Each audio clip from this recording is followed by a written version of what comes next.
Hi friends, मैं परविंद्र खारी। Friends, आज की हमारी जिनकी वीडियो रिकमेंडेशन है उनकी आईडी है FI गेमिंग। उन्होंने मुझसे first official chess championship games के ऊपर एक वीडियो बनाने के लिए कहा था। उन्होंने एग्जैक्टली मुझे कोई मैच नहीं बताया था। वैसे जिस सीरीज की वे बात कर रहे हैं वो 1834 में खेली गई थी और उस समय के दो लेजेंडरी प्लेयर आमने सामने थे, अलेक्जेंडर मैकडोनल्ड और Louis Charles Mahe. Friends, Alexander McDonald Irish chess master थे और वहीं लुइस चार्ल्स फ्रांस के थे। तो चलिए मैं शुरू करता हूं। यहाँ लुइस चार्ल्स ने गेम को शुरू किया था E4 के साथ। मैकडोनल्ड ने यहाँ खेला E5, नाइट F3 हुआ, knight C6, bishop C4, Italian game, bishop C5, then C3, Giuoco Piano, D6, then हुआ D4, E takes D4, C takes D4, bishop पर अटैक, तो बिशप वापस गया B6 स्क्वायर पर, देन हुआ D5, नाइट पर attack, night या E5 square पर, और इसके बाद यहाँ चार्ल्स ने नाइट एक्सचेंज किए, knight takes E5, D takes E5, then हुआ नाइट C3। तो मैकडोनल्ड ने अपने नाइट को बाहर निकाला F6 स्क्वायर पर, बिशप आया G5 स्क्वायर पर। पहली ही फुर्सत में यहाँ पहले इस नाइट को पिन किया गया है। तो यहाँ कैसल अब ब्लैक ने पहले किया, क्वीन गई F3 स्क्वायर पर, प्रेशर बन चुका है यहाँ इस F6 नाइट पर, क्वीन D6, देन हुआ bishop takes F6, queen takes F6, queen takes F6, G takes F6, और फाइनली सेमी ओपन फाइल यहाँ बन चुकी है। G4 यहाँ व्हाइट का मूव आया, और G4 क्यों आया है? क्योंकि बिशप टेक्स G4 नहीं हो सकता। क्यों? रुक के G1 स्क्वायर पर आने के बाद बिशप पिन हो चुका होगा, और अगर चाहे तो ब्लैक अपने इस पॉन को आगे पुश करके डिफेंस कर सकता है, लेकिन जब व्हाइट अपने पॉन को आगे पुश करेगा तो बिशप को बचाना इम्पॉसिबल होगा। तो ब्लैक ने डिसाइड किया कि वो अपने किंग को मूव करेगा G7 स्क्वायर पर और रुक को G8 स्क्वायर पर लाएगा, ऐसा लगता है। वेल, नाइट आया E2 स्क्वायर पर, देन रुक H8, रुक H8 मैं एक्सपेक्ट नहीं कर रहा था।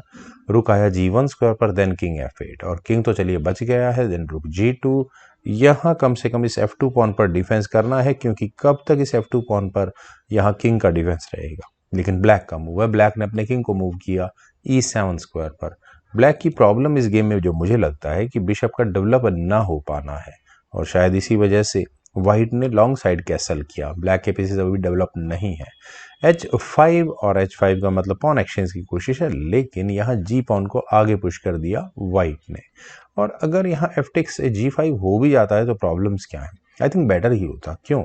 रुक टेक्स G5 होने के बाद बिशप टेक्स F2 होता, यहाँ पॉन इक्वल रहते, लेकिन हाँ उसके बाद एक चेक भी आती जो कि शायद इस गेम में प्रॉब्लम्स क्रिएट कर सकती थी, क्योंकि रुक को हटाना ही पड़ता, अदरवाइज यहाँ बिशप थ्रेट दे रहा होगा फॉक लगाने की। खैर गेम पर चलते हैं। यहाँ खेला गया F5, पॉन एक्सचेंज नहीं किए। वेल, नाइट आया C3 स्क्वायर पर, then bishop C5। Bishop manoeuvre यहाँ काफ़ी इंपॉर्टेंट है। बिशप कहाँ जा रहा है? बिल्कुल नज़र आ रहा है G6, और फिर हुआ बिशप D6। और फ्रेंड्स, इस पॉइंट पर जब व्हाइट का पॉन इतना आगे पहुंच चुका है तो जरूर वो एक कदम और आगे बढ़ा जा सकता था। रुक के G8 स्क्वायर पर आने के बाद कम से कम ब्लैक का एक रुक एंगेज्ड हो जाता है यहाँ इस पॉन की डिफेंस में, और ब्लैक अपने पीसेस को अभी भी डेवलप करने के बारे में कर ही नहीं पा रहा है, कहने का मतलब ये है। वेल, यहाँ खेला गया G टेक्स F7, पॉन ले लिया, दैट्स ओके। बिशप को निकालना चाहिए था अभी भी, किंग टेक्स F7, ठीक है। लेकिन यहाँ व्हाइट डेफिनेटली अपने रुक्स की बैटरी लगाने के लिए बिल्कुल तैयार है, लेकिन पता नहीं क्यों आखिर लुइस चार्ल्स ने अपने एफ पॉन को आगे पुश किया। E टेक्स F4 होना ही होना है, आखिर फायदा क्या हुआ मैं ये नहीं समझ पाया। रुक eight D goes to G1, अब जाकर रुक्स की बैटरी लगाई, किंग गया F8 स्क्वायर पर। शायद इसीलिए हमारी गेम इतनी स्ट्रांग नहीं है जो हम इतने बेसिक मूव ना समझ पाए। रुक गया G6 स्क्वायर पर, और फ्रेंड्स रुक के G6 स्क्वायर पर आने के बाद क्या होगा? चेक आएगी।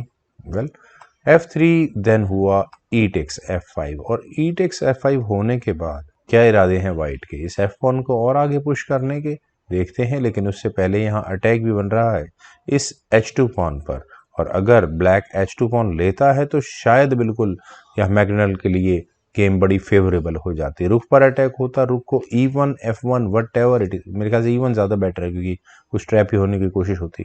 तो यहाँ पर पहले किया जा सकता था bishop F4 check, bishop king move करना पड़ता, देन रुक H6 और रुक एक्सचेंज की कोशिश की जा सकती थी, और नो डाउट यहाँ पर अपर हैंड ब्लैक का ही होता, क्योंकि यहाँ ये पॉन आराम से मिल जाता और बिशप भी डेवलप आराम से होता उसके साथ ही। वेल, यहाँ बिशप E5 का मूव फ्रूटफुल नहीं है और ऐसा करने के बाद एक और नुकसान वाइट ने अपनी गेम में करवा लिया है। उन्होंने यहाँ वाइट को इस डी पॉन को आगे पुश करने के लिए अलाउ किया है और यही काम हुआ भी D6। और अब आप यहाँ देखें कि बिशप और यहाँ रुक्स की बैटरी बहुत डेडली होने वाली है। माइट भी शायद मैकडोनल्ड यही सोच रहे होंगे कि एफ पॉन है बाकी कंपनसेशन के लिए। वेल सी टेक्स D6 रुक G8 check, rook takes G8, rook takes G8 with check, king पहुंचा E7 स्क्वायर पर और स्क्वायर है भी नहीं इस किंग के मूव करने के लिए। इसके बाद नाइट से चेक आई, नाइट D5 चेक। और फ्रेंड्स इस पॉइंट पर यहाँ ब्लैक अपने किंग को आई थिंक 3 स्क्वायर अवेलेबल है, ये 3 स्क्वायर में से कहीं भी लेकर जा सकता था, खासकर मैं कहूँगा E6 और F7 स्क्वायर्स पर।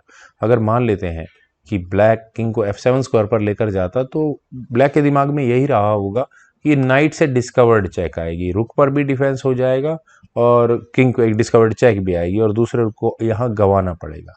तो D5 जैसा कोई मूव मान लेते हैं ब्लैक करता, देन एक और bishop takes D5 check, king F6, then knight takes A8। और नाइट टेक्स A8 होने के बाद रुक तो ब्लैक को गंवाना पड़ता, लेकिन F2 जब ब्लैक करेगा तो F पॉन इतना आगे पुश हो चुका होगा कि उसका डिफेंस करना अब इतना आसान नहीं रहने वाला। तो वाइट का पूरा ध्यान इस डिफेंस में लग जाता। लेकिन यहाँ जो मूव ब्लैक ने ऑप्ट किया वो तो प्रॉब्लमेटिक था, उन्होंने शायद कोई कैलकुलेशंस की ही नहीं। यहाँ हुआ नाइट D7 चेक और फ्रेंड्स बिल्कुल इग्नोर कर गए यहाँ मैकडोनल्ड इस मूव को। यहाँ दो नाइट की वजह से C7 E7 स्क्वायर कवर है और रुक ने पूरी 8th रैंक कवर की हुई है। E6 स्क्वायर यहाँ इस F पॉन ने कवर किया हुआ है। अब करना क्या है, सिर्फ एक चेक देनी है और वो चेक आ रही है बिशप से। तो लुइस ने यहाँ लास्ट चेक दी, बिशप B5 चेक, और यहाँ इस मूव के बाद चेकमेट ही हो गई, डिजाइन करने की जरूरत ही नहीं पड़ी।